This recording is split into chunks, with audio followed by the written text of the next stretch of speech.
Okay, next up on our agenda, we have some minimum wage bills. And, and we're going to bundle three bills together. They're Senate Bill number 77, Senate Bill 136, and Senate Bill 137 that have been sponsored by Senator Raptakis. And we have some people signed up for Senate, okay, for the three of his bills. Okay, first we have Lynette Rhode.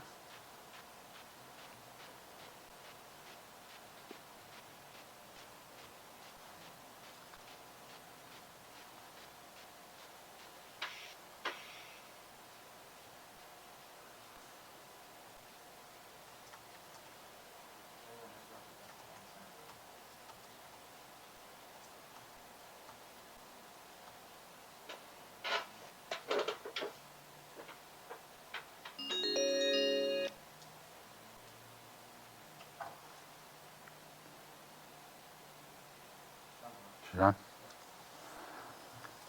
Good afternoon. Hello, Chairman. I can barely hear you. What about now? That's better. Okay. What we're doing is, I don't know if you heard, the three Raptakis bills we're hearing all at once. So if you'd like to, we'll start with Senate Bill 136. It shows that the chamber is in support. Do you have any discussion on that? Mr. Chairman, I would just say, at least on Senate Bill 136, we would support that. The chamber has said over the past few years that a good way to go might be to have a study to determine exactly what the right wage would be for Rhode Island. So we would just register our support for that. Okay. More of my comments are on the other bills, actually. All right. And let's go to Bill number 137, which is an act relating to taxation tax credit for wage payments. And it says it's under review by you. Could you give us your review? It is, Mr. Chairman, and I wish I could at this time. We are trying to figure out how that would work, but it is a unique idea, and it's one worth talking about. It's just we don't have the answers that you need yet. Okay, and I missed the first one. I went to the second one, and that was Senate Bill number 77, an act relating to labor and labor relations minimum wages. I guess my question, Mr. Chairman, would you like me to testify on minimum wage in general, because Please. that's what my testimony does, or would you prefer me to come back with 1 and 143 as well? Yes, you could. It's all the same. They're all the same, although they vary in what they're asking for. Correct. So would you prefer me to just go forward? Please, since we have you. Sure. Okay. Well, my name for the record is Lynette Forey-Menard, and I'm here representing the Northern Rhode Island Chamber of Commerce. The Northern Rhode Island Chamber represents members in Burrville, Central Falls, Cumberland, Foster, Gloucester, Johnston, Lincoln, North Providence, North Smithfield, Pawtucket, Scituate, Smithfield, and Woonsocket. It's a mouthful. The Chamber would respectfully just like to raise some significant concerns that we have with raising minimum wage to $15 per hour over a period of time. While we appreciate the desire to improve wages, and we share the goal of ensuring all Rhode Islanders have the opportunity to be employed and to have an earning capacity to support themselves and their family, we do have concerns over the timing of this bill and the speed of the bill because of the COVID pandemic that we are undergoing. Last month in the Providence Journal, you might have read, and I'll quote, "Since the outbreak of the coronavirus in March, the state is down 46,500 jobs, marking one of the worst years for losses in Rhode Island's history." that same journal article went on to say the hardest hit workers lost jobs at restaurants, bars, hotels, arts and entertainment venues, and retail shops.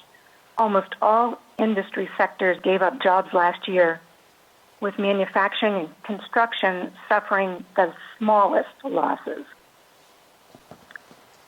Also, during the 2020 Revenue Estimating Conference that just took place, the state's consultant forecasted that the economic rebound would begin in the fourth quarter of 2020. But they also said it will take time to recover to the pre-COVID-19 levels, and they believe that that will not happen until 2023. Until 2023, that economic consultant believed that the unemployment rate will remain in the double digits. So if the state proceeds with raising the minimum wage during the period where businesses are struggling to emerge from the pandemic, we're concerned that it will have a negative effect on businesses and the people they employ. As I have in past years, I just want to quickly emphasize that the costs that go along with increasing the minimum wage include unemployment insurance premiums, workers' comp insurance premiums, and FICA payments, because they're all tied to payroll. Also, Rhode Island remains the only state in the country right now that requires employers to pay premium pay to employees who work Sunday and holidays as part of their normal 40-hour work week. For these employers, the increase in minimum wage is an even greater hardship. Unfortunately, in the situation that we're under, these costs can't be passed on to the dwindling customer base that we are enduring under the COVID pandemic. Unfortunately, while businesses have tried to be creative and remain agile in this world, the current pandemic situation is just imposing significant strains on businesses, forcing many of them to make difficult decisions about staffing and benefits. The Chamber would respectfully ask the committee to consider delaying implementation of a minimum wage increase until after the expected recovery timeframe, so that we can give businesses and their employees an opportunity to regain their footing and begin to grow and invest again. I would also just quickly mention that you should have received written testimony from the Northern Rhode Island Chamber, as well as the Central Rhode Island Chamber, East Bay Chamber, East Providence Chamber, and the Greater Newport Chamber and Narragansett Chamber. I think you'll find that they all express the same concern. The business community stands ready to work with you. We're confident that together we can find a solution to improve the Rhode Islanders' livelihoods and also make sure that businesses can recover. With that, Mr. Chairman, I'll be happy to answer any questions. Does the committee have any questions?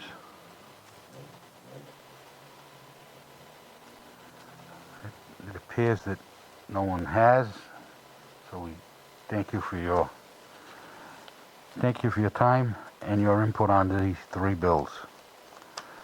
Thank you, Chairman. I look forward to seeing you all in person someday. Hopefully we will. Okay, next we have the General Treasurer who's on the line, who would like to, I know he has a board meeting and would like to cut in. Good afternoon, Mr. Treasurer. How are you? Good, thank you. Can you hear me? Yes, we can.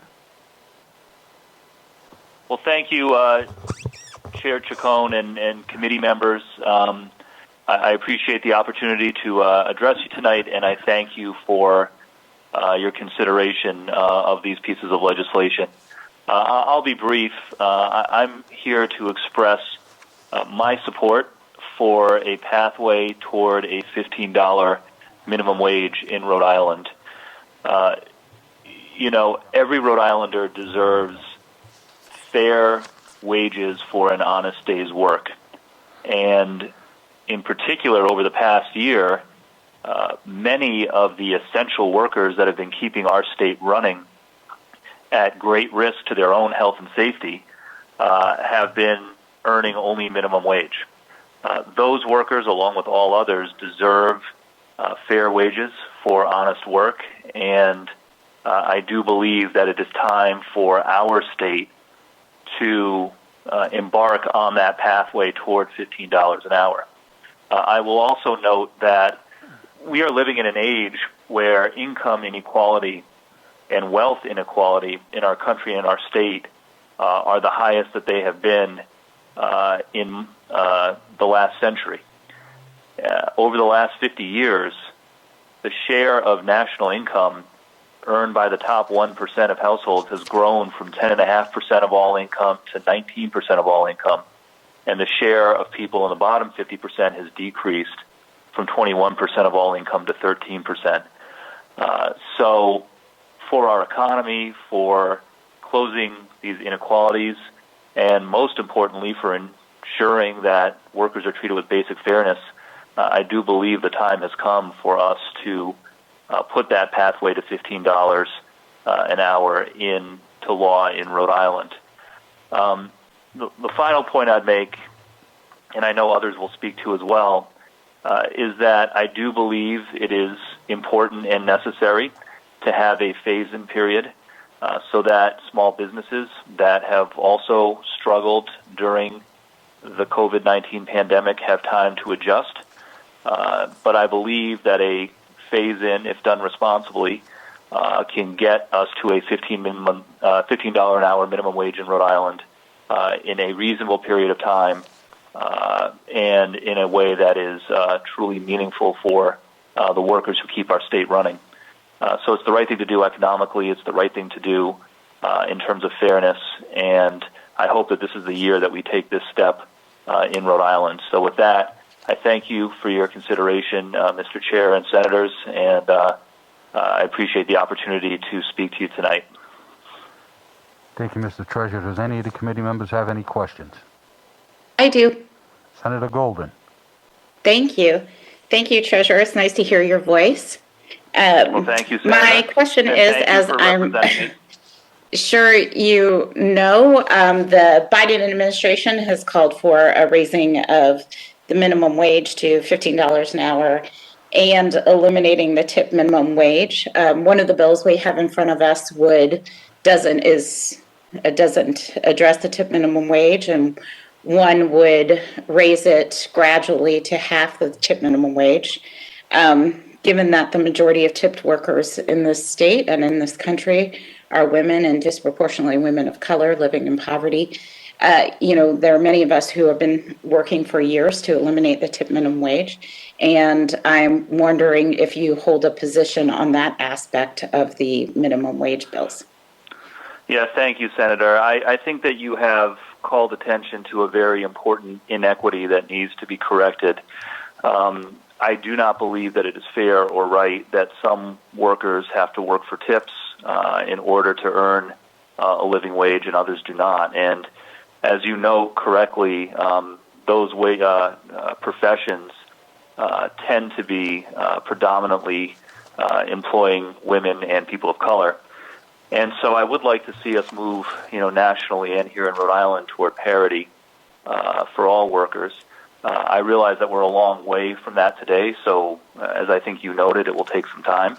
But I do think that's the direction that we should move in, just as a matter of fairness, and also to help prevent the type of harassment and the type of abuse that many workers that work for tips have to put up with in order to earn even a basic living. So speaking to you on the phone tonight, I can't speak to a particular piece of legislation without reviewing the details, but I would say conceptually at a high level, I do believe that we should move in that direction.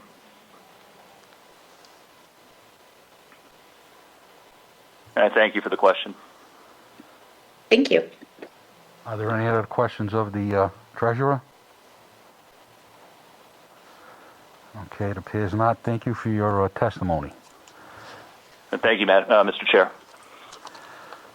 Okay, next we have Alan Krinsky. Good afternoon. Oh, sorry, we're in process of calling. Okay. Good afternoon. Mr. Krinsky, you're here to testify in opposition to some of the minimum wages bills. Yes, Mr. Chairman, Mr. Yes. Vice Chairman, members of the Senate Labor Committee, thank you for the opportunity to present testimony today. My name is Alan Krinsky. I'm a senior policy analyst with the Economic Progress Institute, a local nonpartisan nonprofit organization that advocates for policies that improve economic security and opportunity for Rhode Islanders. And with your permission, I'll deliver my testimony on the whole group of bills that's before the committee today. That's fine. Great. So earlier today, I submitted written testimony addressing 4 of the bills under consideration. The Economic Progress Institute supports Senate Bills 1 and 143 to put Rhode Island on a path to $15 an hour for the minimum wage, as well as the other elements included in SB 143, including increasing the tip to minimum or cash wage and improving enforcement of minimum wage laws. Our preference would be to pass SB 143 since it gets us to $15 faster and is more comprehensive. We see as unnecessary SB 136's call for the formation of the study commission because we already have enough information to make this decision, and the commission is likely only to stall action.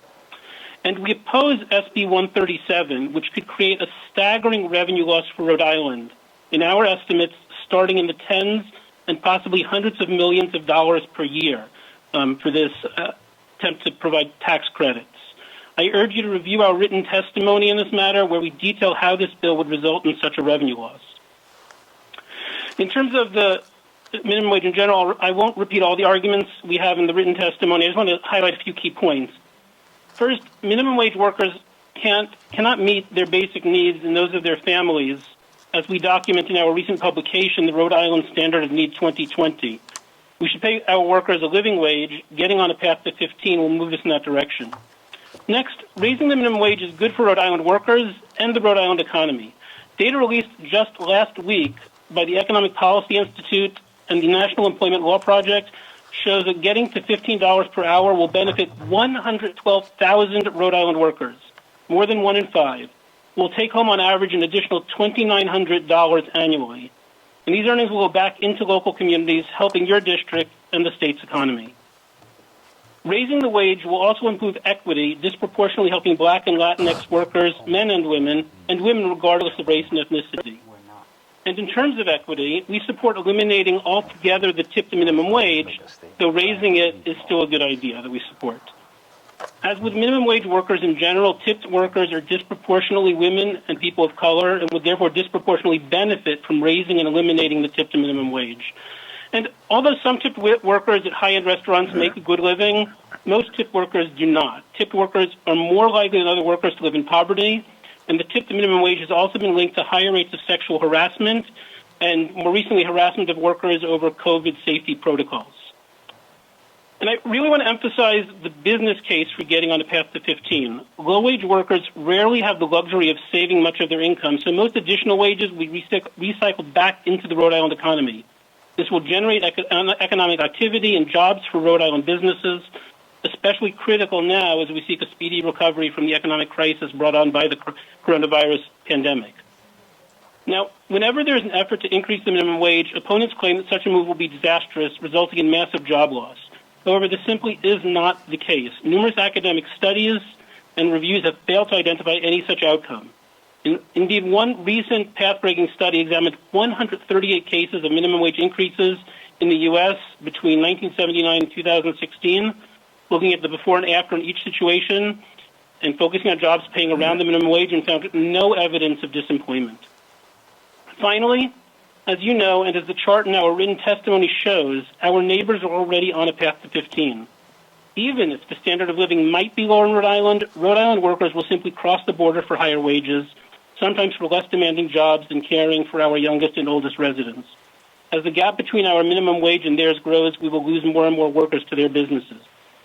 So, in brief, there's no evidence that raising the minimum wage will harm on average Rhode Island businesses, especially with a pathway that provides predictable steps, while there is strong evidence that doing so will help workers, decrease inequities, and boost the local economy. Thank you for your time. I'd be happy to answer any questions. Does the committee have any questions? It appears that there are none. Thank you for your testimony. Thank you very much. Next, we have Sarah Bratko from Rhode Island Hospitality. Good afternoon, Sarah. How are you? I'm doing well, thank you, Mr. Chairman. As you stated, my name is Sarah Bronco here on behalf of the Rhode Island Hospitality Association. We are the trade association representing restaurants and hotels throughout the state of Rhode Island.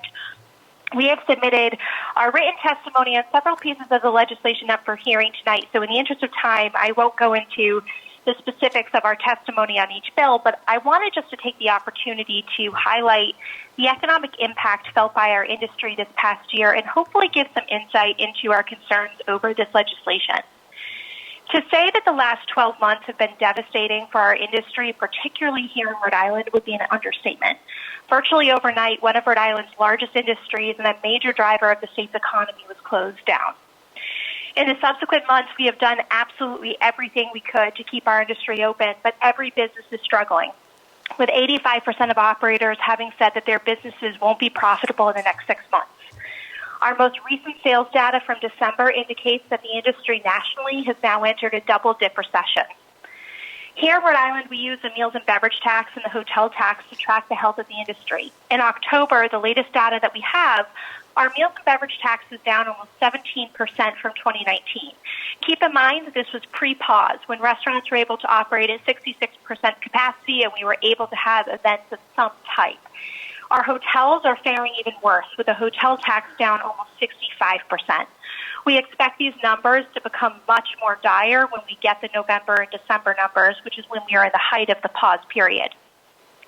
Everyone in the industry has been impacted by COVID, including our employees. Pre-COVID, we employed almost 87,000 Rhode Islanders. In the subsequent months, over 36,000 people in our industry have been laid off, with 96% of Rhode Island restaurants forced to lay off employees. In November 2020, data from the Rhode Island Department of Labor and Training stated that leisure and hospitality jobs are still down 18.9%. 71% of operators expect their staffing levels to actually decline in the next 3 months.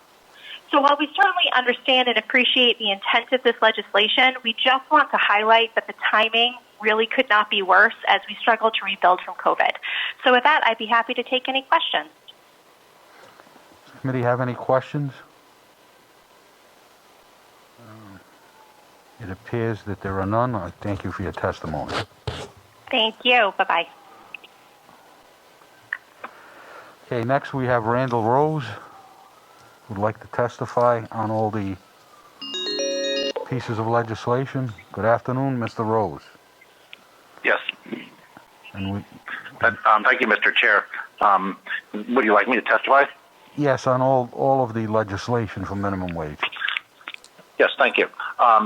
So, like many of the other people speaking, I am in favor of the $15 minimum wage bill, Senate Bill 1, and it's I noticed that our neighboring states also already have passed laws raising their minimum wage gradually to $15 an hour.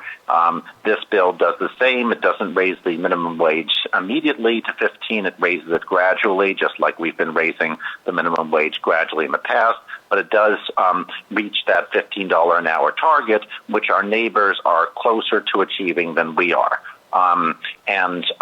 Not only the Biden administration, but almost every single Democratic presidential candidate called for a nationwide $15 an hour minimum wage. The only ones who did not were some of the most minor candidates. Senator Bennett and Andrew Yang were the only ones who did not say they would enact a $15 an hour national minimum wage. But everyone else, including Joe Biden, did call for that. This is the very much the mainstream Democratic position. Opposition to a $15 minimum wage is outside the Democratic Party mainstream. It's kind of a fringe view, and that's why our neighbors have adopted it long before us. Now, the people who have long been lobbying against a $15 minimum wage say, no, it's going to cause huge unemployment. We can't do it in the middle of COVID. And they've been saying that for a long time. They've been arguing against it, COVID or no COVID. But I noticed in Massachusetts and Connecticut, our neighbors, which do have a higher minimum wage than us, it has not led them to have more unemployment. It's led them, they have less unemployment than we do. So as the people who have been claiming that the increase in the minimum wage caused unemployment can't cite any studies for it. And we've already heard the witness from the Economic Progress Institute citing studies showing it does not increase unemployment, as we can see in the real world when we compare our state to Massachusetts and Connecticut. So it's so this there is no good reason for opposing this. It's the bill, Senate Bill 1. It is does phase it in gradually, starting not right away, but starting in October, and it is a bill that's very much overdue. We should be catching up with our neighbors because it's not just businesses that get hurt in COVID. It's actually working people who have been suffering most of all, and they need to be part of the recovery too. And when we hear some of the insider lobbyists claiming that, no, we can't do anything much for workers until the recovery is over and everything's back to normal, that's not our values, and that's not what we should be as a state. So I support Senate Bill 1.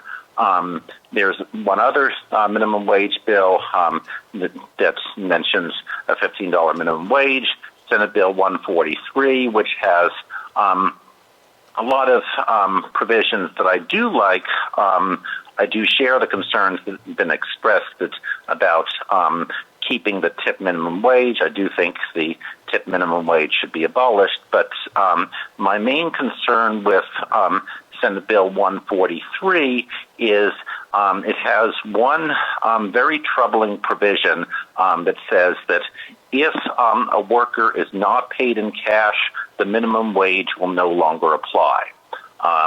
So if a worker is paid in kind or works for no pay whatsoever, this bill allows such a worker to be paid less than the minimum wage, which is not our current law. Our current law says that any worker has to be paid the state minimum wage with some minor exceptions, but any worker has to be paid the state minimum wage, and you can't evade our current law by saying that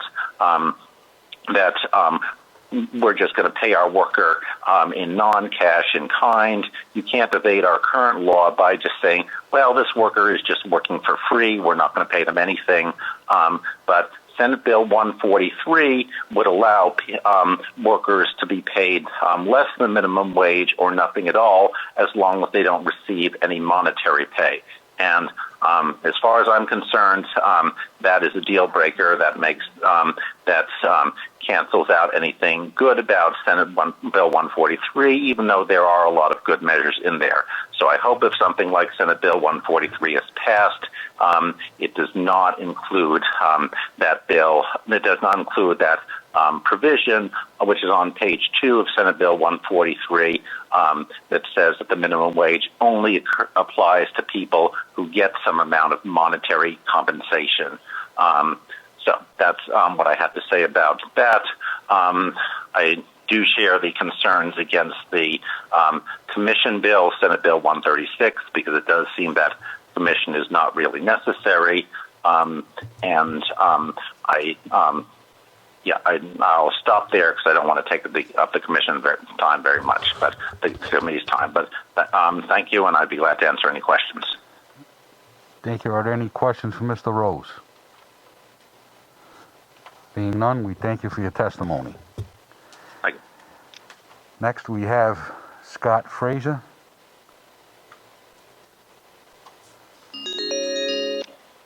Good afternoon, Scott. Good afternoon, Mr. Chairman, members of the committee. Thank you for the opportunity to testify. My name is Scott Fraser. I'm President and CEO of the Rhode Island Healthcare Association. We represent approximately 80% of the nursing homes in the state. And like other speakers, I'll take the opportunity to express my concerns on all of the minimum wage bills, and then I do have a couple of specific comments on one or two of the bills afterwards. The Rhode Island Healthcare Association is opposed to bills that would raise the minimum wage to $15 for the following reasons. First of all, we're not opposed in principle to a minimum wage increase to $15, but our concerns are somewhat unique to our profession. In fact, most of our members start out their direct care staff at this rate or higher. The problem comes when all staff receive this as minimum compensation. For instance, some dietary staff, many of whom are students or other employees, make less than $15 an hour. And when required to pay every employee at least $15 per hour, this results in all staffers who are making more than this amount to seek an increase in pay, and it kind of bubbles up the line. The minimum wage in Rhode Island has increased 42% since 2012. And in that same time, Medicaid reimbursement to our nursing homes has gone up just 14%. If this passes, other industries such as fast food or retail can just raise their prices on their goods and services to cover the additional costs. Nursing homes can't do this. 65% of our residents are covered by the state Medicaid program, and as a result, we're bound by the state's reimbursement. Since 2012, Medicaid rates have been cut almost every year from what we're required to receive according to state law. And these shortfalls amount to a total of some $50 million just this year alone. So increasing the minimum wage to $15 without a corresponding increase in Medicaid rates will put our members into further financial distress. With regard to Senate Bill 143, we oppose the provision for 1.5 times the minimum wage to be paid during a declared state of emergency, because with no funding from the state, this would put our residents in jeopardy at a time when they most need care. For instance, this year, during the height of the pandemic, we argued and lobbied strongly for $1,000 hazard pay or heroes pay for all of our employees. The state did come through with a $200 a week pay for those making $20 an hour or less, but we felt it important for all employees. And if 143 were to pass, this just raises the wages with no corresponding state funding. So for these reasons, we oppose the legislation to increase the minimum wage. We do support the creation of a study commission, S-136, to look at the minimum wage in the state. Thank you for your time, and if there are any questions, I'd be happy to answer them.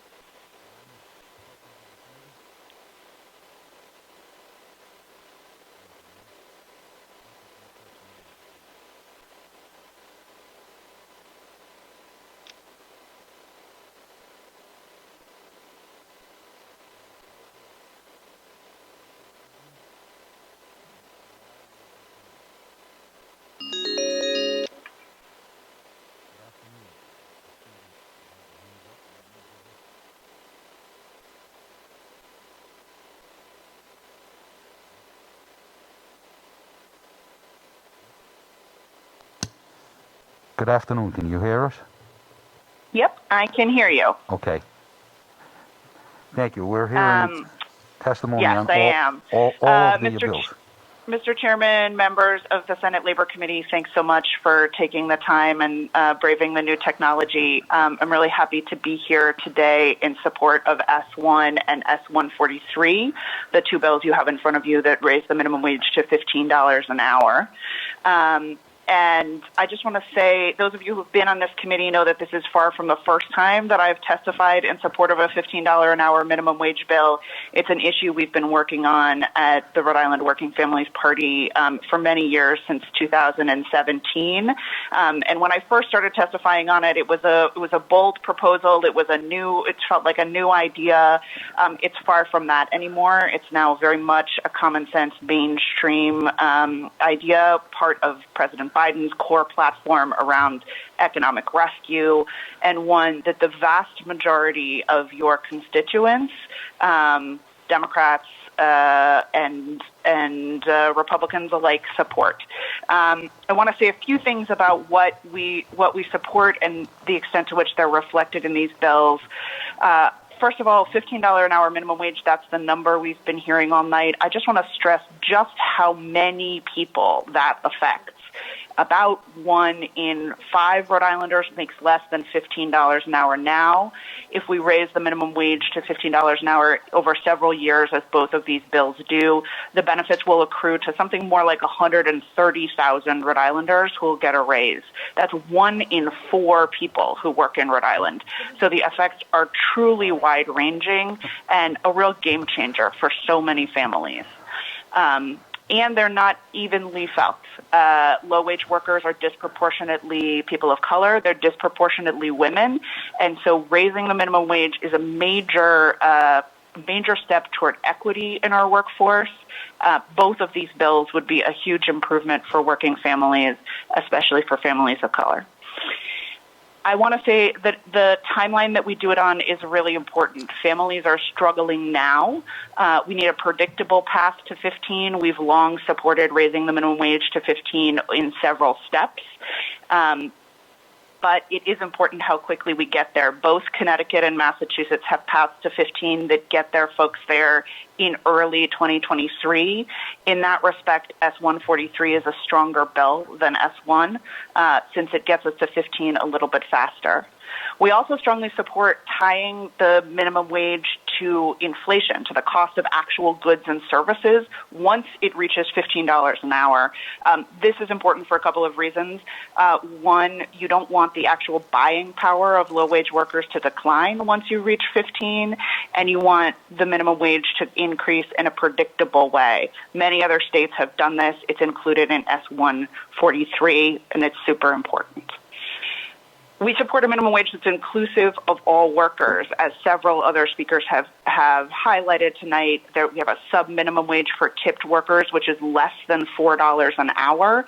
Even though they earn tips on top of that, the median wage of a tipped worker in Rhode Island before the pandemic, when they were undoubtedly in better shape, was only $12.66. Poverty is higher in these industries, and again, disproportionately women and people of color. So extremely important that we look at raising the tipped minimum wage along with the regular minimum wage. S143 takes an important step in that direction, although we support eliminating the sub-minimum tipped wage altogether. We'd also support and encourage you all to consider removing the exemption for domestic workers in our minimum wage law. Again, those workers are disproportionately women and people of color. I think you have an opportunity here to move forward a $15 an hour minimum wage bill that really includes all workers and does some major work on inequality in our economy. I want to be clear that we're also opposed to the first 3 bills, the S136 and 137, and the resolution. We think those are unnecessary delays. It's very clear what Rhode Island working families need, and it's a really important part of creating a recovery from this economy, from this recession that includes everyone and puts us on strong economic footing going forward. Thank you, and I'm happy to take any questions. Are there any questions from the committee members? As I'm looking at our screen, it does not appear so. So we thank you for your testimony. Thank you. Hope you have a good evening. Next on our list is Stephanie Geller.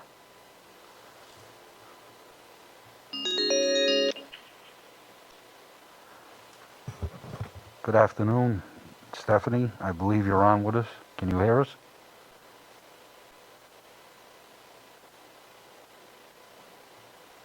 Hello?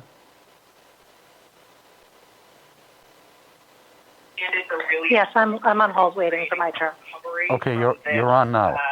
From this economy, from this recession. Somebody's speaking still on the Senate committee. I'm waiting for that person to finish. Thank you, and I'm happy to take any questions.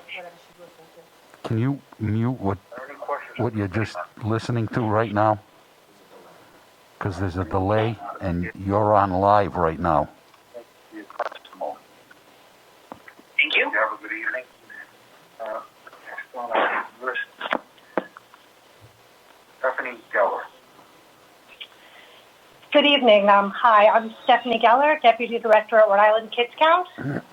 I want to begin by... I believe you're on with us. You hear us? I can hear you. Can you hear me? Yes. Okay, wonderful. Okay, can you hear me now? Yes, we can. Yes, I'm on hold waiting for my turn. Okay, you're on now.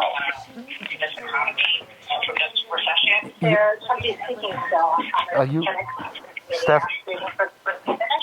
Stephanie, are you watching Yes, us? sorry. Sorry, I think because the broadcast was a little delayed, I thought there was Yes. someone else was Yeah, we need speaking. you to turn that off. I'll go now if that's okay. All right. Hello, good evening. I'm Stephanie Geller, Deputy Director at Rhode Island Kids Count, and I want to begin by thanking Chairman Chacon and the members of the committee for allowing me the opportunity to provide testimony. And I also want to thank both Chairman Chacon and Senator Quezada for their leadership on this issue and for introducing Senate Bills 143 and 1. Rhode Island Kids Count supports both bills as both provide a clear pathway to a $15 minimum wage through incremental increases. Senate Bill 1 accomplishes this in 4 steps by October 1st, 2024, and Senate Bill 143 is slightly faster in 3 steps by July 1st, 2023. So why is this increase needed? Number one, at the current minimum wage of $11.50 an hour, a parent who works 40 hours per week for all 52 weeks of the year with no time off would still only earn about $23,920 a year, which is slightly above the poverty level for a family of 3, but far below the poverty level for a family of 4. So even working full-time every day of the year, you would still be below the poverty level. I mean, families with incomes this low cannot meet their basic needs for important items like rent, food, clothing, health care, and child care, or provide the opportunities that their children need to thrive. An example of the gap is when we look at the cost of housing. In 2019, the average rent for a 2-bedroom apartment, including utilities, in Rhode Island was $1,621 a month, and you would have to earn more than $30 per hour or more than twice the proposal of a $15 minimum wage in order to afford that rent. We support both an increase in the minimum wage and an increase in the earned income tax credit, which we think together will help hardworking families meet their basic needs and put more money into the local economy. I also want to point out the attached graphic that I included along with my written testimony, which is a graph or infographic from the Economic Policy Institute. Because some people think that workers making the minimum wage are teenagers, people working part-time, or living with their parents, and they couldn't be more wrong. 90% of these workers are age 20 or older, 59% are women, 28% are parents, 64% work full-time, and most are the frontline or essential workers we depend on the most during COVID and every day. Increases in minimum wage are needed now more than ever. An increase will help families meet their basic needs, help Black and Hispanic workers who often face greater employment disadvantages due to systemic racism, and will help the frontline and essential workers we all rely on. Thank you for the opportunity to testify. Thank you. Does this committee have any questions? Being none, we thank you for your testimony this evening. Thank you. It appears next we have Kathy McCormick.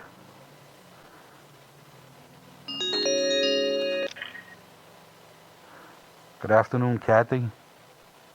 Hello. Can you hear me? Yes, we can, and we'd like you to give us your testimony on the minimum wage bills. Yes, thank you. Thank you, Senate Chair and the committee for taking my call today. My name is Kathy McCormick, and I am here today urging you to support Bill 1 and Senate Bill 143 to increase minimum wage to $15 an hour. I also would like to mention that the Rhode Island Coalition Against Domestic Violence has submitted written testimony in support of this legislation. So I'm here today, fortunate enough to be in a good place in my life. I have a good job. I'm a mom with grandchildren, and I have I sit on the board of the Domestic Violence Resource Center in South County.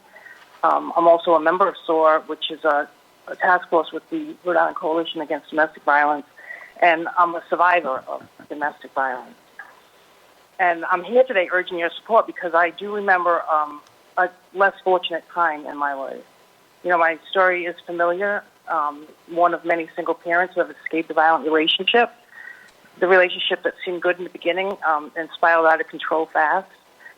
I found myself pregnant and scared getting out of this relationship was extremely dangerous, and it took over 4 years before I was out and feeling relatively safe. To escape, I moved to a new apartment, got a new job, and left no forwarding addresses. It was my intention to work hard and provide for my son. I was determined to be independent and self-sufficient. After surviving beatings, threats, stalking, and intimidation, I knew I needed to do whatever I had to keep us safe. Unfortunately, I found out firsthand how difficult that would be. I was able to get a good job, or a decent job, bookkeeping, but it paid minimum wage. And although I made every effort to make ends meet, I could not keep my head above water. It seemed almost impossible. You know, if I got a raise, my rent would go up, or, you know, daycare expenses would go up. You know, many times I had to make the decision do I buy milk or put gas in my car so I can get to work. You know, I had a decent apartment, but it was in a very high crime area. And because I was making minimum wage, that's all I could afford. And my story, unfortunately, is more common than you know. I struggled every day. I never gave up, but my son often went to school hungry. He had sneakers that didn't fit. And was often unable to attend his friends' birthday parties because I couldn't afford, anything extra. I went to work in hand-me-downs and tried to look as professional as possible, but it was a struggle. The minimum wage we have now is not a livable wage. Raising it to $15 will make a difference for many people. I know that because it wasn't until I eventually found a decent job that paid me a decent wage, a living wage, that the real change in my life started. Slowly but surely, I began to rebuild my life. I was able to move to a safer neighborhood. And when my son was 8 years old, I bought my first house and moved to a neighborhood with better schools. My son finally had clothes that fit, and he never again went to school hungry. I would never have been able to get out of that third-floor apartment and move to my own home if I had not been able to get a job that paid me a decent wage. That job was enough to help me build my credit and allow me the opportunity to get a mortgage and move to a safer neighborhood. It was life-saving, and I was able to provide a safe and healthy environment for my son. This is all I ever wanted, a chance to make it on my own and live my life. A minimum wage job would never have allowed me that opportunity. It is so necessary to build up families and give them a fair and just wage. When our families can support themselves, the whole community benefits. Thank you for taking the time to hear me. Thank you for your testimony.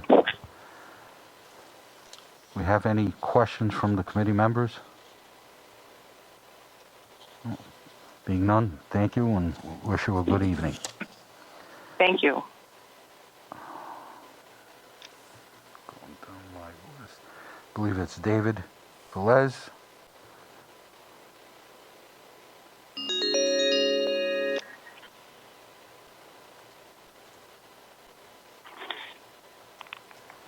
All set?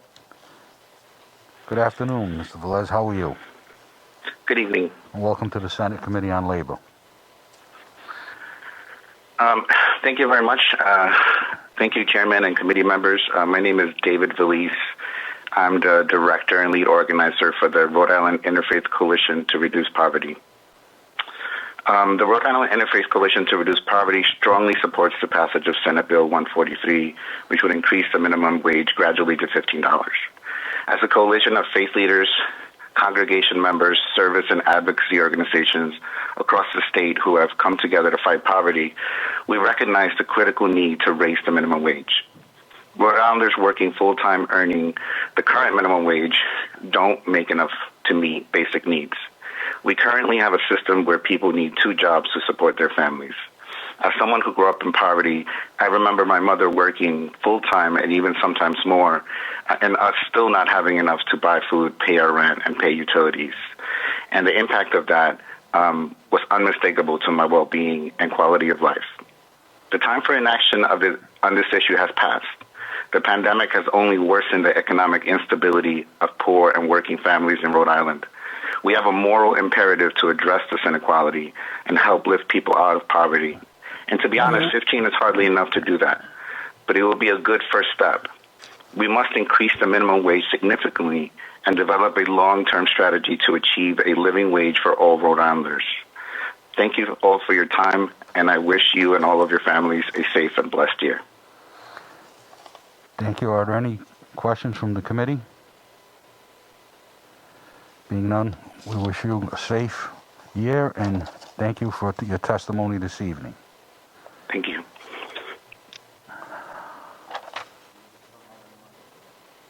Okay. We're waiting for someone to answer, so.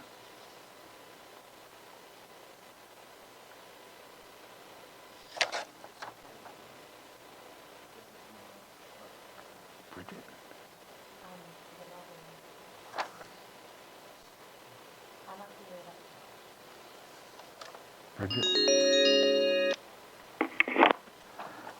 Good afternoon and welcome to the Senate Committee on Labor. Hi, good evening, Mr. Chairman. Good evening. Hi, my name is Ana Rivera. I'm a Providence, Rhode Island resident and mother of 3 beautiful children, ages 2, 5, 8, and 8. I write to you to request your support to S1 and S143, which would raise the minimum wage from $11.50 an hour to $15 over the next few years. An hourly wage of $11.50 is not enough to cover all the expenses of a single adult, let alone a family of 5. I would know I work as a home care CNA from April 2014 to March 2020, while balancing going to school part-time and being a single mom around that time. As a home care CNA, I was earning $12 an hour and worked on an average of 12 to 30 hours a week. I left my job as a CNA for many reasons. At the start of the pandemic, I realized it would be difficult for my husband and I to figure out a work schedule with no child care available. I also realized I would be exposing myself to COVID-19 for very little pay, and I had to consider if the risk would be worth it. I decided not to return to work, and although it was a difficult financial decision for our family to make, I'm still in a much better position than other women faced during such uncertainties because my husband's income allowed me to financially liberty and choose. Right now, the current rates of child care outbeat the minimum wage. Therefore, many families like mine are forced to make a difficult decision around child care. Becoming a full-time stay-at-home mom was not what I have envisioned for myself, but we saw no other alternative for our family. Many Rhode Islanders live in poverty, surviving paycheck to paycheck, even while working full-time. If it weren't for my husband's income, my family and I would be surely living in poverty. It should not be this way. Because I met my husband, before I met my husband, I was a single mom trying to do the best I could for my daughter. I know from firsthand experience what a financial instability is like and the tolls it takes. The mental and physical exhaustion of working long hours and still feeling like you're not doing enough is all familiar to me. My income as a CNA should have been enough, but it wasn't. It is a disgrace that hard-working families do not have enough for rent, transportation, utilities, or even emergency savings account. It is not fair. But just to ensure that all working people earn a livable and dignified wage, I am submitting this testimony today in support of the bill S1 and S143, which would raise the minimum wage in our state to $15 an hour by 2023 or 2024. In doing so, thousands of families across the state would see a much-needed increase in their wages. I urge you to pass this minimum wage increase that would benefit all working people in Rhode Island there. Thank you. Thank you for your testimony. Does the committee have any questions? Being none, we wish you a good evening, and thank you again for your testimony. Next. We on? Okay. Next we have George Nee testifying. Good afternoon, Mr. Nee. People in Rhode Island. Good afternoon. Thank you. Hello? George, you're going to have to shut your television off or computer because we're getting back feed. I don't know how to turn it off. Okay. All right, you're on. Yep. Okay. We have George and E. testifying. Good afternoon. Good afternoon, Chairman Chacon. I'm here. We're getting all your back feed. Is there a way to mute it or something? Oh, I have the iPad. How do I turn it off? Huh? How do I turn it off? Turn down the volume on the side. Oh, okay. Hold 1 second.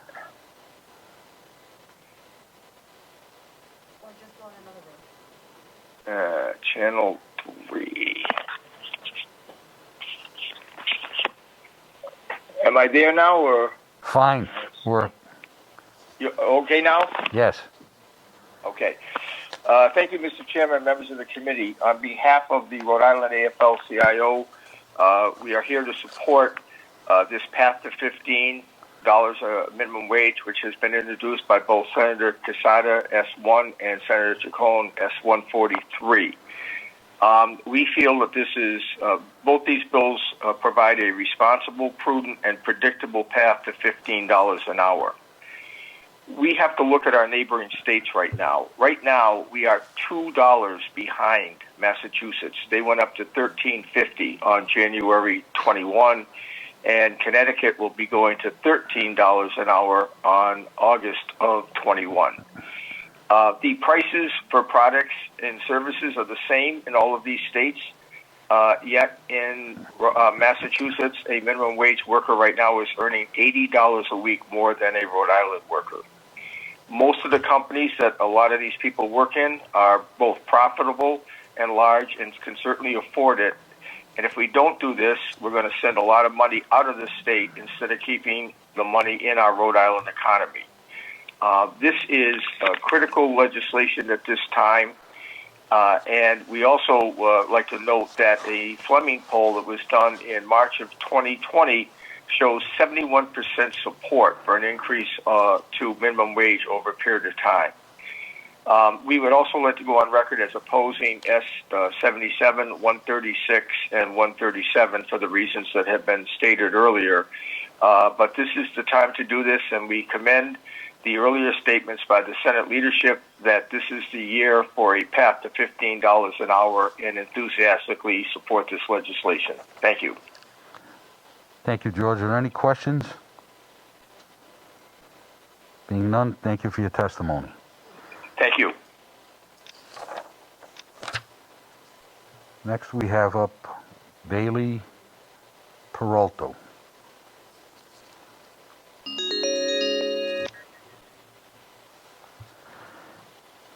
It's still close to evening, but good afternoon, Ms. Peralto. How are you? Doing well. How are you? Very good. We're here to hear your testimony on the minimum wage bills. Yes, that's correct. Thank you so much. Thank you, Honorable Chairman and members of the committee. My name is Bailey Peralto. I am a Brown University student and a policy intern at the Mental Health Association. I am pleased to enthusiastically support Senate Bill number 1 regarding raising the minimum wage, in addition to all other legislation that supports the increase in the minimum wage. That said, I want to talk about mental health, physical health, and the minimum wage. As I'm sure you know, a living wage is just a foundation for creating an environment in which people can live, work, and thrive. Fundamentally, a living wage can help lift people out of poverty and prevent the need to work excessive hours during the week just to stay afloat, because in fact, it's been proven that both physical and mental health outcomes for folks who work 11 hours a day versus those who work 7 to 8 hours a day are markedly worse. Not only that, but poverty disproportionately impacts Black, Indigenous, and people of color, who therefore will be disproportionately impacted by the resulting negative physical and mental health outcomes.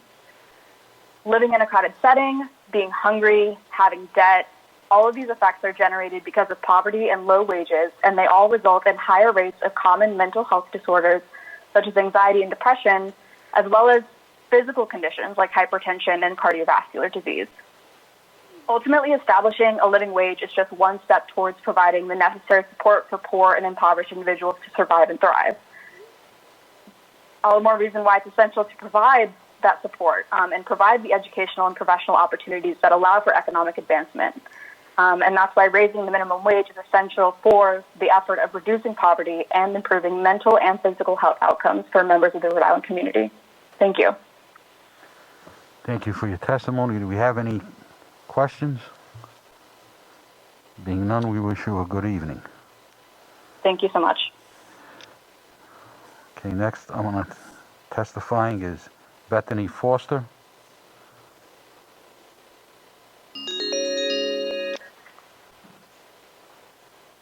Good afternoon, Bethany, and welcome to the Senate Committee on Labor. Good evening, Mr. Chairman and members of the committee. My name is Bethany Souza Foster, and I represent the Rhode Island chapter of the National Organization for Women. I'm testifying today in support of Senate Bill 1 with amendments for cost of living increases and increases for tipped workers, and in support of Senate Bill 143. We support all efforts to ensure that Rhode Islanders who work can earn a wage that will support their families.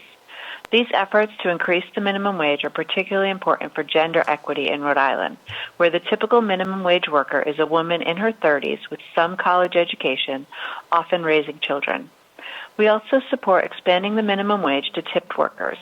The median wage for tipped employees in Rhode Island is $12.66, and that includes wages and tips, and poverty is far higher among these employees. Women in particular are more likely to work for tips.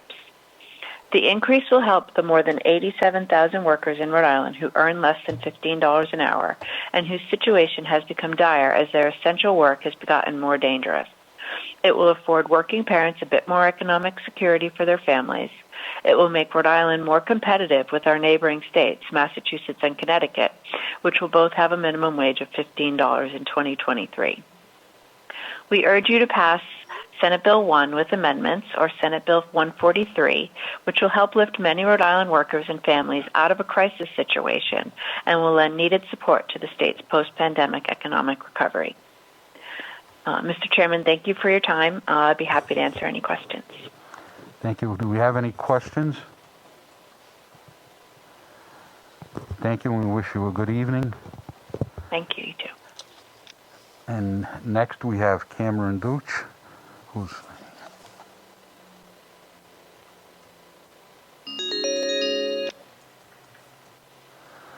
good afternoon, and welcome to the Senate Committee on Labor. Hi, can you hear me? Yes, we can. Hi, everyone. My name is Cameron Deutsch. I am a Lincoln resident studying political science and law at Clark University. While I am no economist or business owner, I have academic experience in public policy crafting and analysis, and hope that my testimony this evening can provide at least a little bit more insight into the policy debate surrounding the minimum wage. I first want to start by thanking the chair for allowing testimony tonight. I would also like to thank Senate leadership and all of the senators who co-sponsored the legislation today and getting it quickly drafted when a minimum wage increase is so important in rebuilding our economy. While most of my testimony will be in relation to Senate Bill 1, I'm also going to briefly address the wage formula in Bills 77 and 143, as well as the tax credit in 137. I do want to provide a quick caveat that most of the research I am relying on about potential minimum wage changes applies to studies at the federal level and also case studies like in Seattle, because little research has been conducted on a per-state basis. However, the fundamentals of the research, the effects of a minimum wage increase, provide a framework that we can all rely on to implement a higher minimum wage here in Rhode Island. Our current minimum wage is $11.50. While this may appear at first to be suitable, as it is on the higher end of the minimum wage spectrum nationwide, the bigger picture shows that the current failure of the minimum wage to provide a minimum standard of living. A research project by Massachusetts Institute of Technology states that a single adult with no children working 40 hours a week without taking a single workday off could not cover their typical yearly expenses under Rhode Island's current minimum wage. And in fact, the only family that could cover their yearly expenses under those conditions is 2 adults with no children.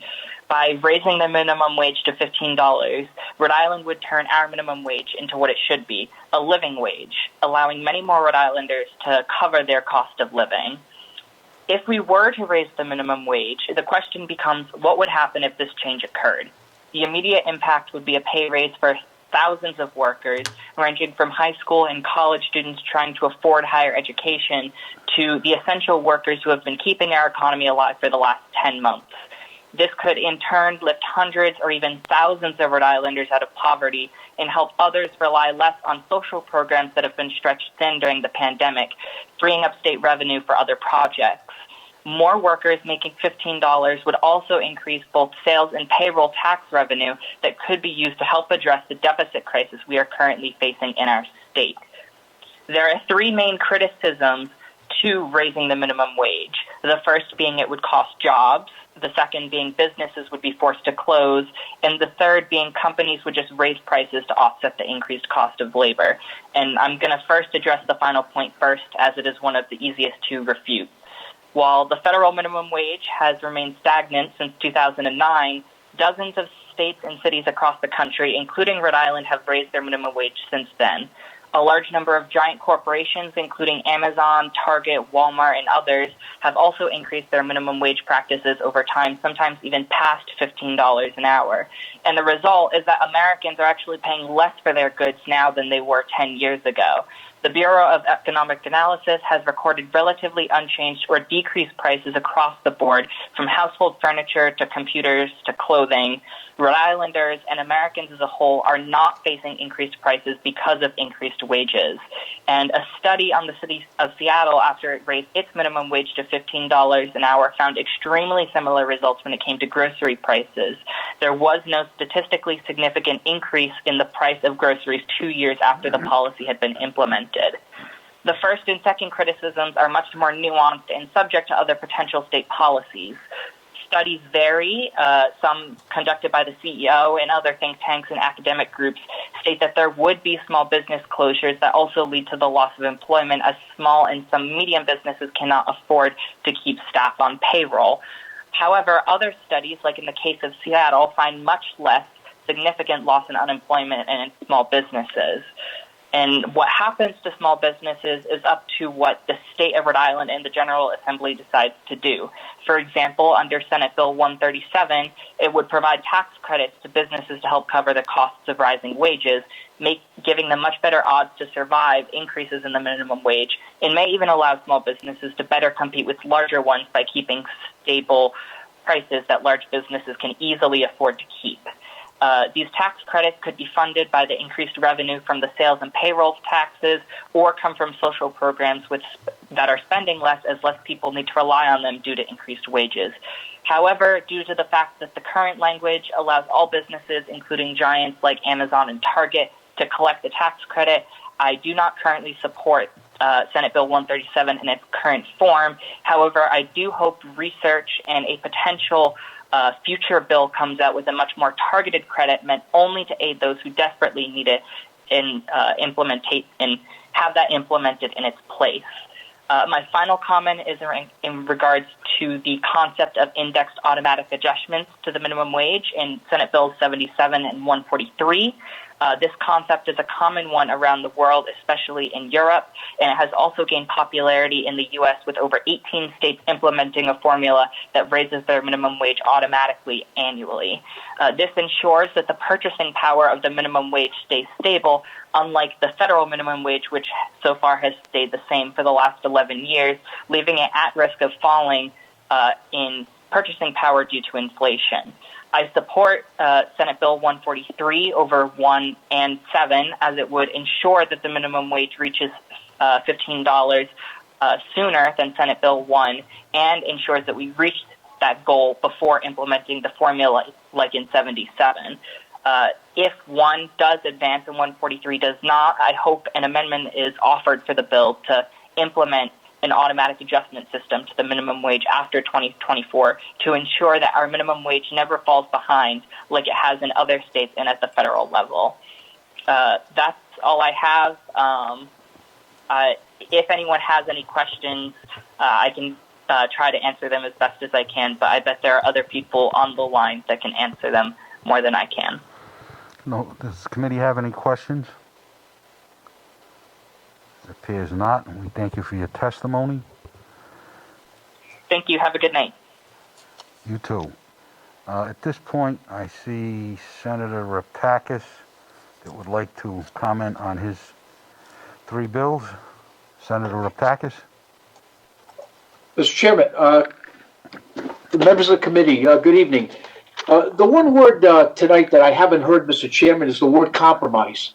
I've heard a lot of criticism on several of my bills, and it is kind of comical where you hear that on one bill, Senate Bill number 1, they like the idea as once minimum wage reaches $15, they like the concept of CPI, but they don't like Bill number 77, that is CPI, that 18 other states in the United States have adopted, which, again, it's the fairest way to help business.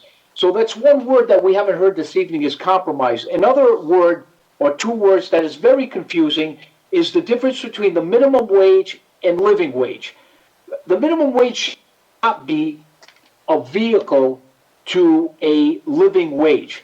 If we want to have a discussion on living wage, then we should take the factors of raising children, single moms have to raise a number of children, or parents raising children on minimum incomes. Then we should have a separate wage called the living wage and adopt the different criteria and factors. So there's a lot of confusion. My fear is that we heard about our neighborhood states. Well, we don't follow our neighborhood states because if we do, we can get in trouble. If you look at some of the information I provided to the committee this evening, the top 25 states, minimum wage, right now there's only 6 states in the country, California, Connecticut, Illinois, Maryland, New Jersey, and New York, that are heading for $15 minimum wage. Rhode Island right now ranks in the country with doing nothing, not even raising it to $15, but adopting Senate Bill 1. It's a very expensive state to do business. It's very intriguing that a study commission is very important to iron out all these differences, all the testimony that was given this evening, because there's a lot of answers. We have to compromise to help small business. I'll give you a perfect example. The state of Michigan, which is a labor-rich state, their minimum wage is not going to reach, it's in one of your packets, the NSSL package that shows all different states. They're going to reach $12.05 by 2030. 2030.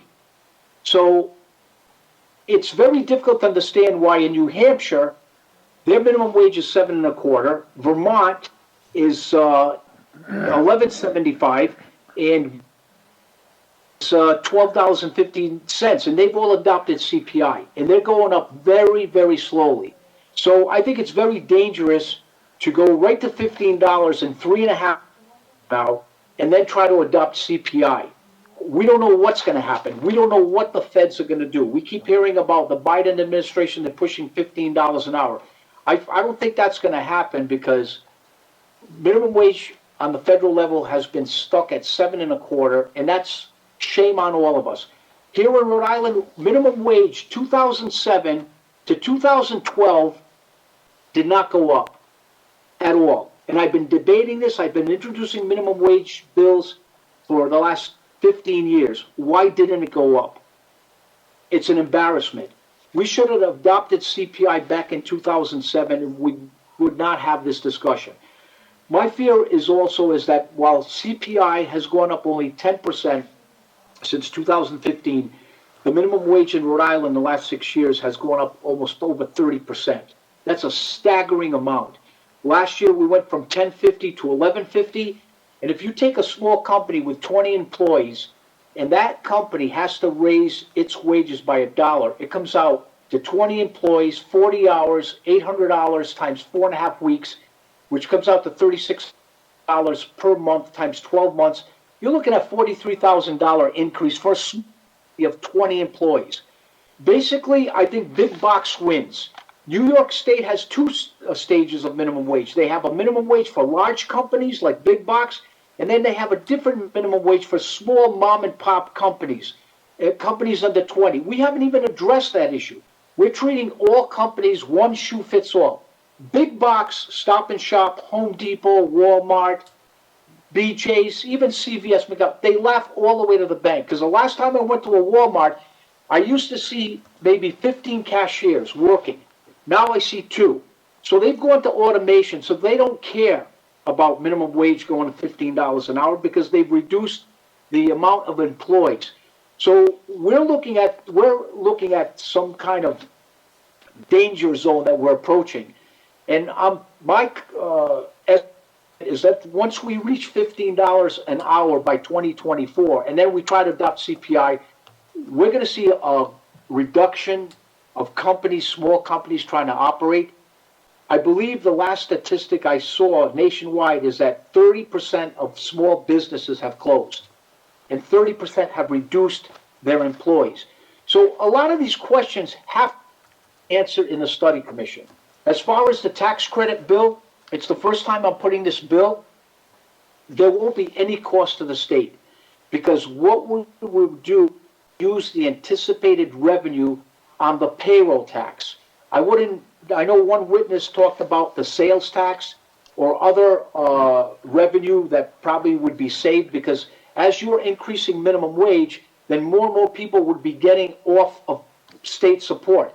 We don't know what the answers are. The state has not told us when we went from 1050 to 1150, how much payroll revenue was increased to the state general fund.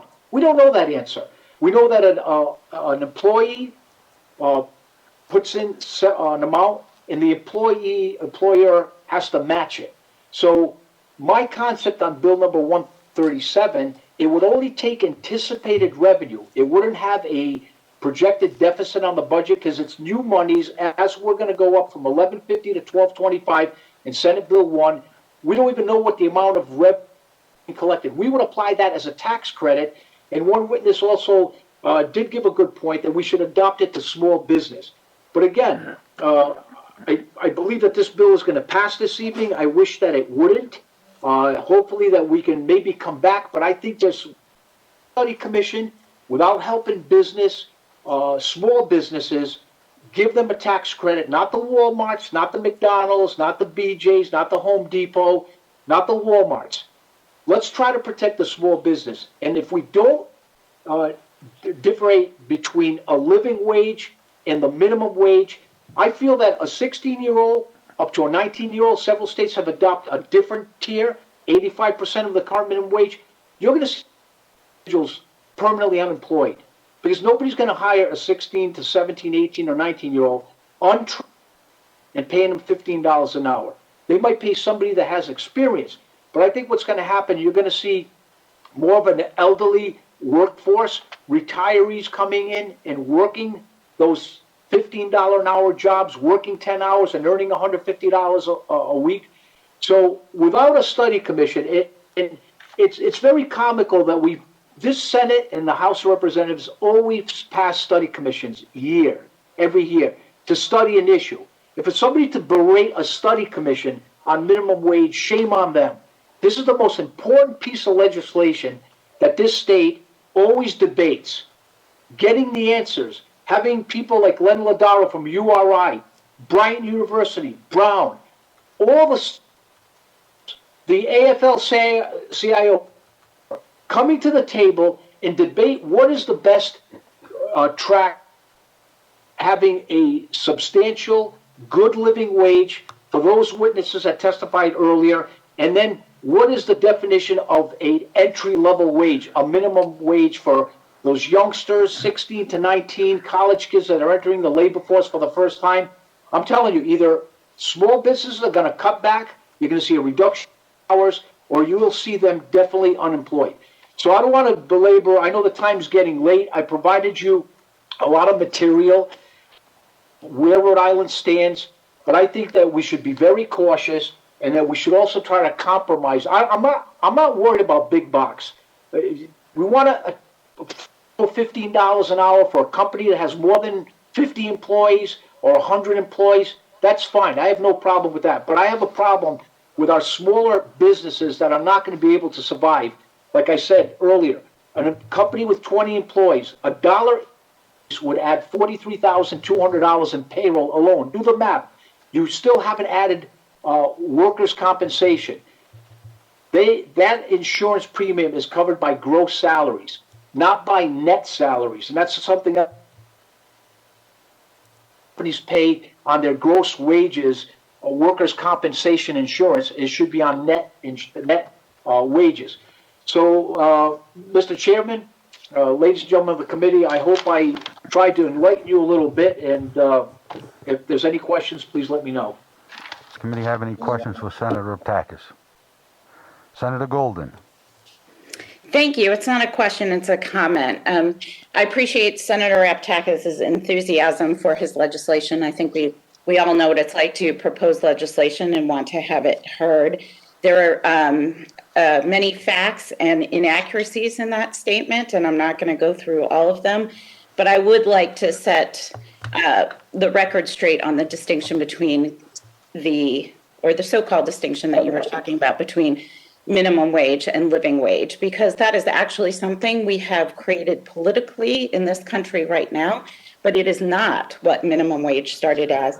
And so I'm just going to quote Franklin Delano Roosevelt, who is where the birth of the minimum wage began. It was under his leadership and his administration. He said in 1933, in my inaugural, I laid down the simple proposition that nobody is going to starve in this country. It seems to me equally plain that no business which depends for its existence on paying less than living wages to its workers has any right to continue in this country. By business, I mean the whole of commerce as well as the whole of industry. By workers, I mean all workers, the white-collar class as well as men in overalls. And by living wages, I mean more than a bare subsistence level. I mean the wages of decent living. We do not have a minimum wage that ensures that everybody in this state can keep food on their table or a roof over their head. And until we have that, we don't have a minimum wage that is a living wage, and that was always the intention of the minimum wage. Thank you. Thank you, Senator Golden. Are there any other questions for Senator Raptakis? Senator Dela Cruz.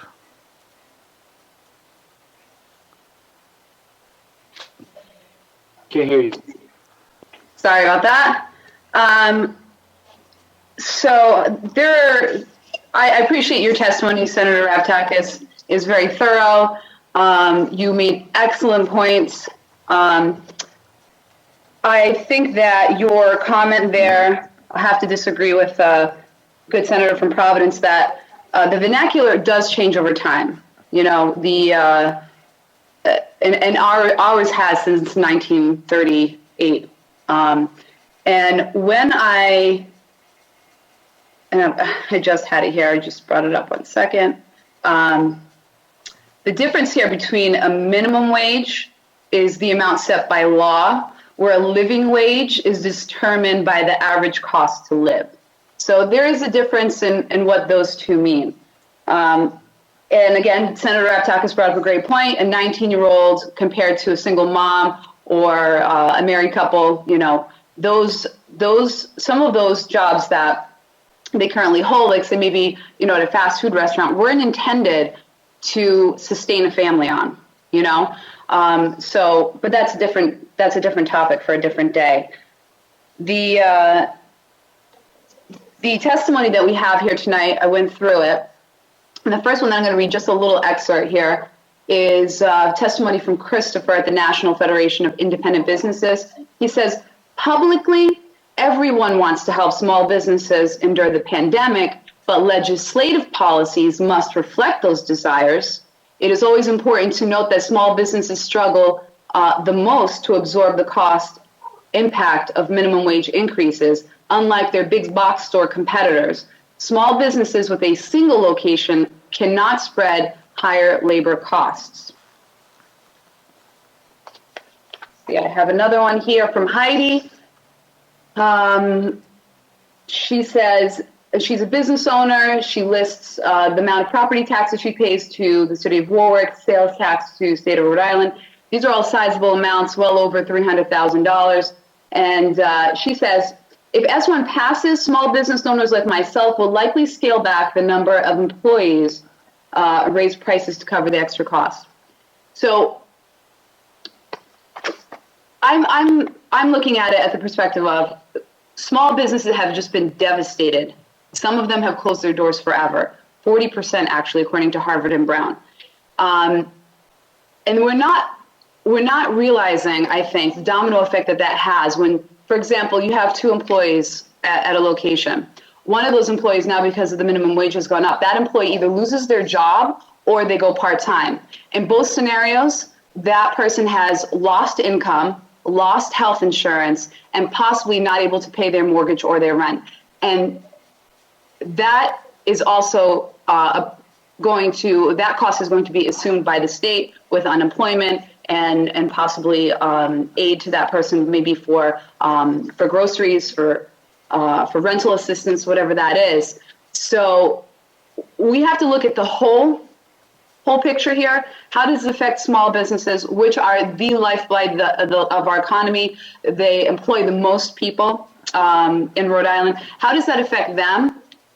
And how does it affect the people who lose their job because that employer can no longer employ two people, they can only employ one? So for those reasons, I can't support the bill. If maybe in the future we're talking about CPI where we're not just arbitrarily picking a number, we were in committee, on the Senate floor, and one senator said, why not $25? Why not $50? We can't just arbitrarily pick numbers out of the sky. If we're going to raise it, we need to tie it to the CPI, the Consumer Price Index, which makes the most logical sense. Otherwise, there's no rhyme or reason to what we're doing, and I think that being thoughtful about it is the best approach. So thank you so much for my time, Mr. Chair. Thank you. Mr. Chair, can I quickly respond? Yes, Senator Ptakis. Basically, Senator De La Cruz brought up a good point. That's why we need a study commission. There's a lot of questions unanswered. I hope that this committee would look at passing the study commission later on in the set, because I think it's going to help us as we're going up on the minimum wage. The other issue is that you're right. All these businesses are not going to stop at the prices they have right now. So what happens if you give an increase in the minimum wage? When you do go to the McDonald's, the Happy Meal is not going to be $7 anymore. It's probably going to be about $10. So all costs are going to go up. Achieve anything. What gets me is when you look at all these other industrial states, Michigan. So you're telling me in Michigan, when the minimum wage is $9.87 an hour, it goes up slowly. How can people survive living in Michigan? It's probably comparable to Rhode Island in energy costs, housing costs. There's a comparison there. But we just have a runaway train of our philosophy that we got to be with the Joneses, Connecticut, Massachusetts, because they went to 15, well, we should go to 15. We don't know what the consequences are. Even Senate Bill number 1, we have raised the minimum wage every year on January 1st. This way it allows the businesses, when we do pass this legislation in June, they have at least 6 months to prepare to know what their costs are going to be. Why we picked October last year, I heard some innuendo that's because we're following the federal government. Well, no, we'll follow what's best for Rhode Island. So if we've done it January 1st, at least it's a standard date. It's the end of the calendar year for businesses. So that's another issue we should address. But I wholeheartedly hope that this committee supports at least the study commission, which would answer the questions on Senate Bill 137 and Senate Bill 77. Thank you, Mr. Chairman. Thank you, Senator Ptakis. I have our attorney that wants to clarify a statement that was made on the testimony.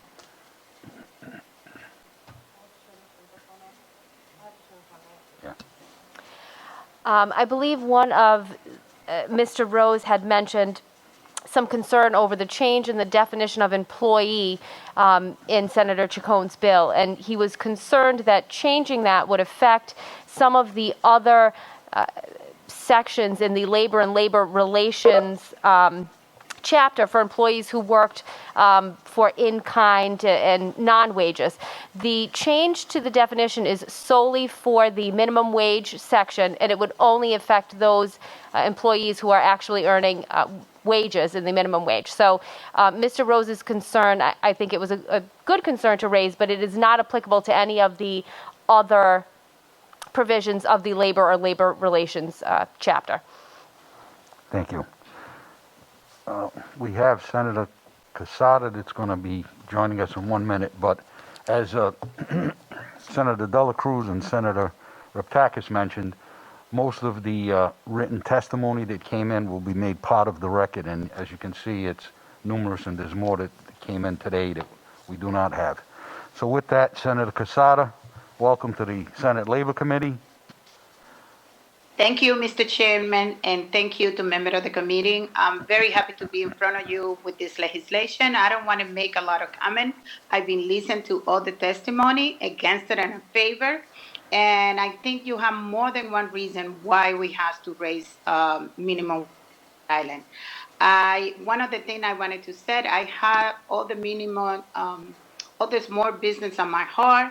I know the pandemic, a lot of this small business being affected, and that's why I put a resolution to cut the curfew on small business. Thank God the governor did it without we doing the resolution, but I understand the issue. I understand why some of the small businesses against this legislation, but I do believe too the minimum wage in Rhode Island, it will help the Rhode Island economic, because more money that this working family make, the more money they're going to be able to spend. They're going to be able to go out to eat. They're going to be able to participate and put back into the communities and back into the economic. But like I said, I don't want to use a lot of your time, because I know we heard everything and anything tonight. And I'm very happy to hear so much passion about this issue. And I hope, we can go through this year and raise the minimum wage in Rhode Island. Thank you for the opportunity. Open to any question. Thank you, Senator Casada. Does anyone have any questions of Senator Casada? Mr. Chairman? Senator Lombardi. No, Mr. Chairman, I don't have a question for Senator Casada. I have just my own comments. So if I heard Mr. Senator Raptakis interject, I think he may have a question. No, Senator Pickard. Senator Picard, go ahead, Senator Picard. Senator Casada, I like the bill that you have in front of us. The October 1st date, as opposed to, Senator Raptakis brought it up, a January 1st timeframe, just a delay of 3 months. With what's going on with the pandemic, and hopefully that we're coming out of it, and slowly as people are getting their vaccinations and being able to get out there a little bit more and work more and spend more money, would it be wiser to maybe delay it just those 3 months so we can give those smaller businesses, not the big box stores, a chance to recuperate and get their feet below them before we raise the minimum wage on them earlier than later? I'm just kind of curious what your thoughts on that are. To be honest to you, October 1st, I know when we increased minimum wage last year, we did it on October, and I think one of the reasons is there, but I don't have no problem to wait 3 months on that. That would be fine with me. Thank you. Thank you, Senator Picard. Senator Lombardi, you said you had a comment? Yeah, just very briefly, Mr. Chairman. I've been sitting here and listening to all of the testimony. I downloaded and read all of the written testimony that you provided to us, although I may not have received all of it, because I know Senator Raptakis referred to a charting system of where various states fall on the minimum wage and whatnot. But I think the perfect segue is my colleague, Senator Casada, aptly pointed out that she co-sponsored a resolution with me that mirrored some of the local councils, particularly my council in Cranston, about the governor's so-called pause during the pandemic And I think that's a good segue because that reflected, I think, the eyes and ears of local businesses that have been devastated and decimated by the pandemic in general, and then the regulatory scheme that's been put in place by the executive orders, particularly as it relates to the hospitality industry. And Senator Casada was a strong advocate for trying to get the governor to give some relief, at least in some respects, to the so-called pause by adding perhaps additional hours and removing the curfew and that sort of thing. And I think that's a great jumping off point with respect to any discussions regarding minimum wage. And I say parenthetically, when I look at the bills, Senator Ratakis points out that we've increased minimum wage since January 13th forward for 2015, 15, 16, 18, 19, and then 20, and now we're picking up to go 21 to 24. So by my math, if each of those were done on an annual basis, I supported the increase of the minimum wage at least 6 times since in my tenure over the last 8 years in the Senate. And I'm tempered this year because I think that this year is an extraordinary year. I think we know what's happened, and I'm very concerned.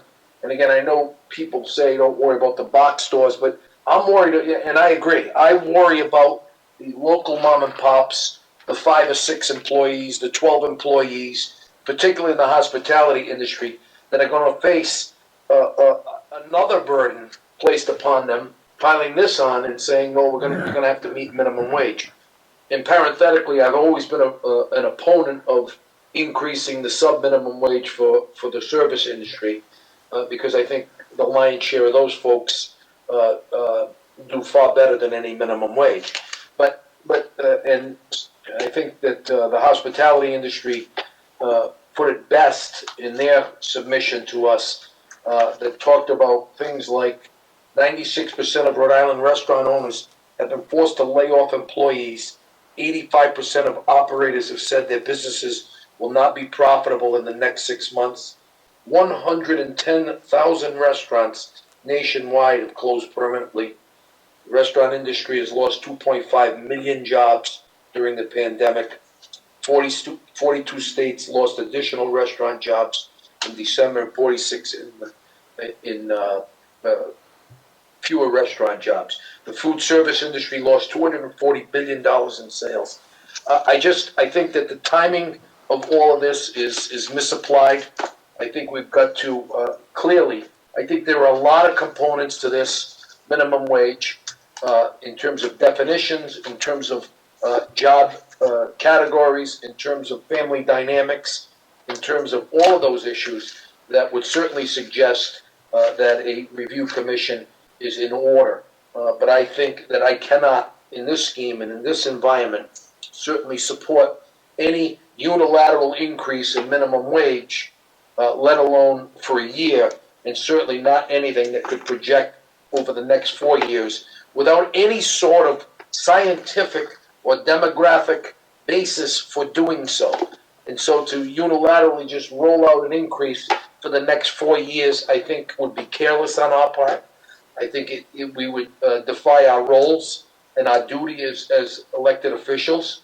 And I think so I think we need to take a deep breath and huddle this back to determine what is best for Rhode Island and Rhode Island only on an annual basis. And with that, so I certainly cannot support a legislation at this point in time, and given this pandemic and what's happened to our economy for any extended period of time without any checks and balances and without any scientific basis for doing so, Mr. Chairman.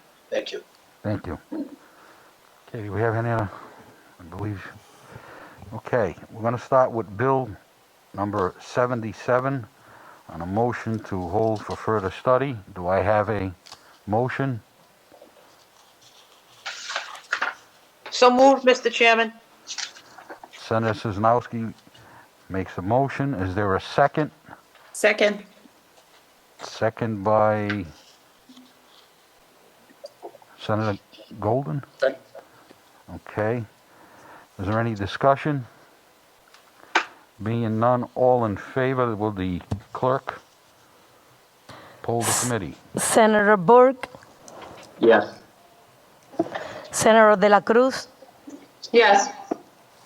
Senator Golding, Yes. Senator Lombardi, Yes. Senator Lombardo, Yes. Senator Picard, Yes. Senator Sonowski, Yes. Senator Chicon. Yes. Motion passed. Thank you. Next one is Senate Bill 136, looking for a motion to hold for further study. Do I hear a motion? So moved? That was Senator Golden, I believe. Yes. Thank you. Is there a second? Second. Senator Szymanowski, second. Clerk, please poll. Senator Burke, Yes. Senator De La Cruz, Yes. Senator Golding, Senator Lombardi, Yes. Senator Lombardo, Yes. Senator Picard, No. Senator Sonowski, Yes. Senator Chicon. Yes. Motion passed. Thank you. Next one is Senate Bill 137. Look for a motion to hold for further study. Do I hear a motion? So moved, Senator Lombardo. Senator Lombardo, Second, Senator Golden. second by Senator Golden. Will the clerk poll the committee, please? Senator Burke, Yes. Senator De La Cruz, Yes. Senator Golding, Yep.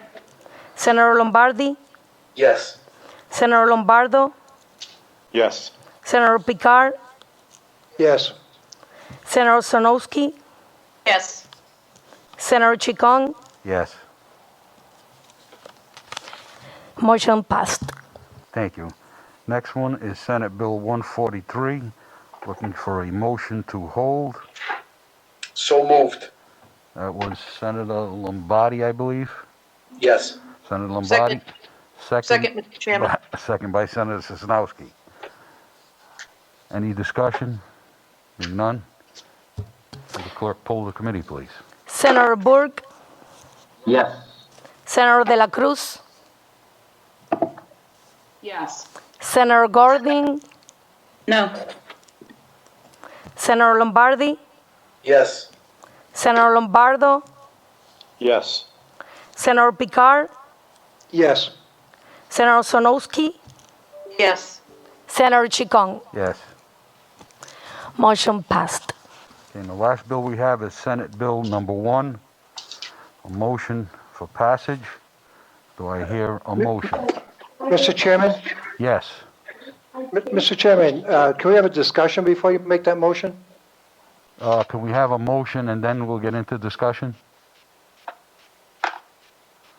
Well, if my discussion proposes an amendment to the bill and we have a motion to pass it or not pass it, wouldn't that create an issue?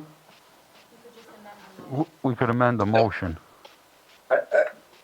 If I may interject, Mr. Chairman, I think it should be a motion, second, then the discussion. Correct. And then Senator Picard can propose an amendment. Okay. Okay, do I have a motion for passage?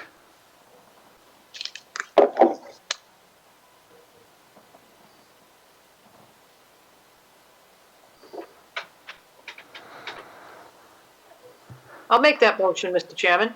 All right. Senator Szymanowski makes a motion. Is there a second? Do I have a second?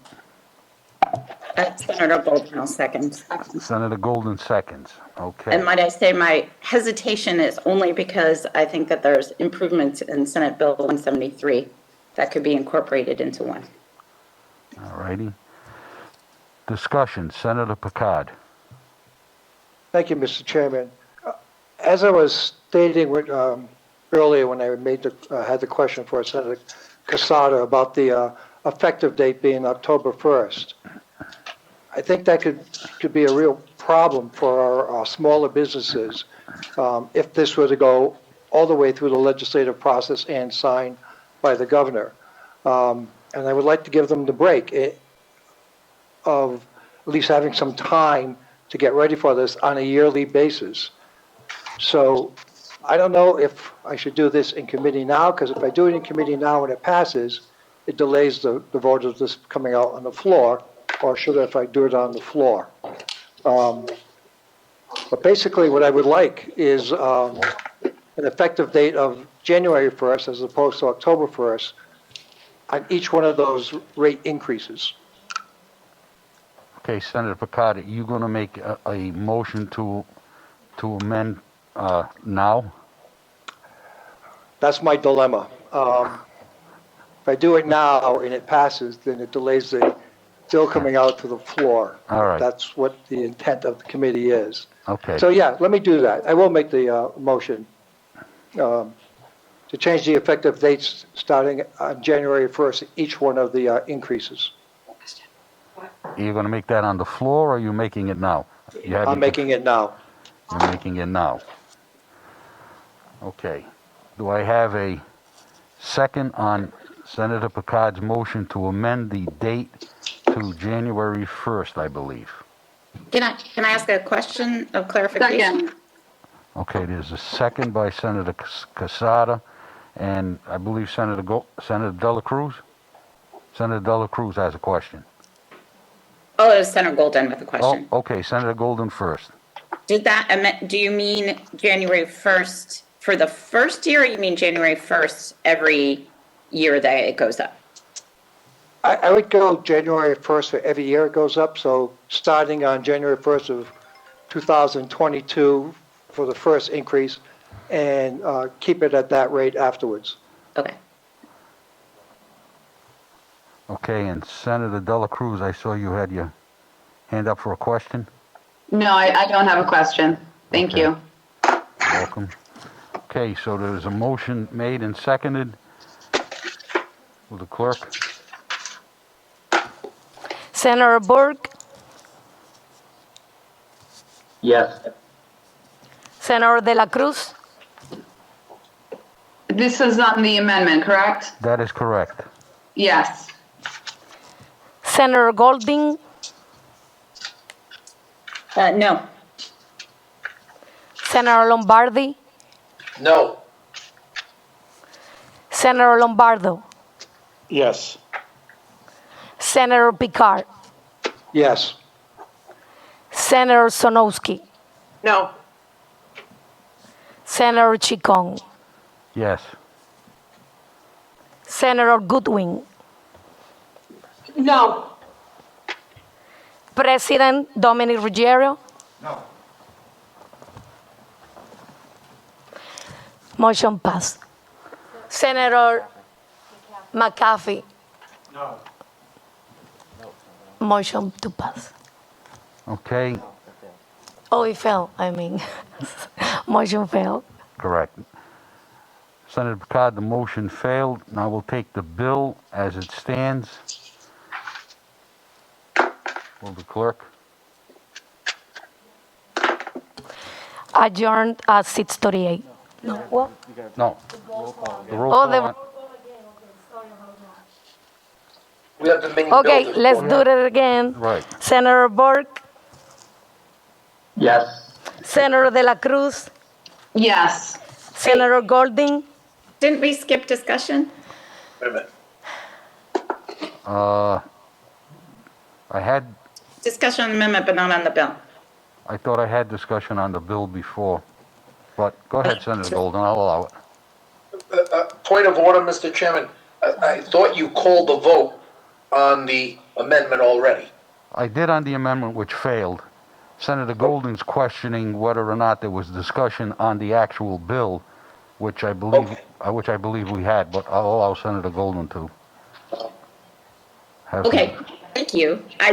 And I could do it in the midst of roll call if you want that. I just wanted to recognize and appreciate many of the improvements that were in the bill that you introduced, Senator Chacon, that I actually think are strongly needed by the workers in the state, and would like to see those move forward as well, particularly as looking at tipped workers and those who are affected by COVID right now and deserve to be adequately paid for the additional burden that is being placed on them for continuing to have to work in an environment that they didn't necessarily sign up for when they took their job. So I want to recognize and value that work, and particularly recognize that once again, we are on the cusp of raising the minimum wage and leaving the tipped minimum wage at $3.89 an hour.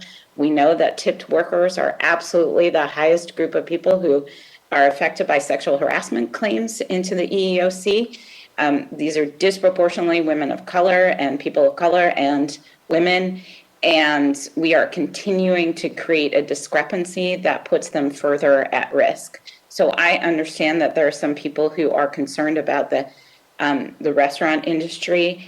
The reality is this is one of the few industries in the entire country, are tipped workers, in which we don't require the employer to actually pay them. And that is hugely problematic, because when you are reliant on the person sitting at the table who may or may not be showing up right now, but you're relying on them for their, to make sure you can make rent, you have to act in ways in which you have to deal with a lot of behavior that otherwise would make people very uncomfortable in other working places.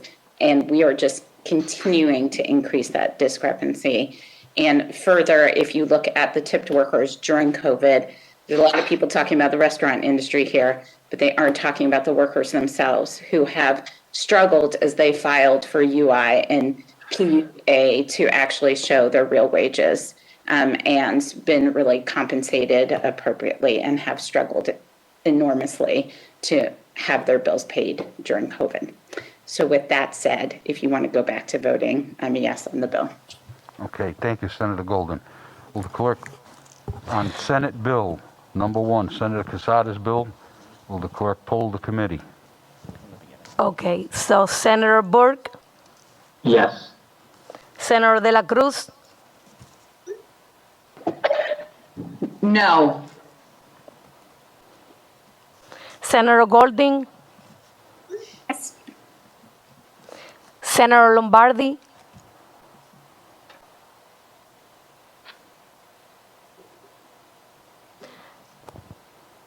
Senator Lombardi,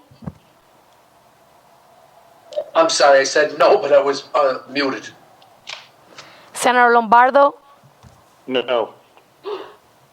Senator Picard, No.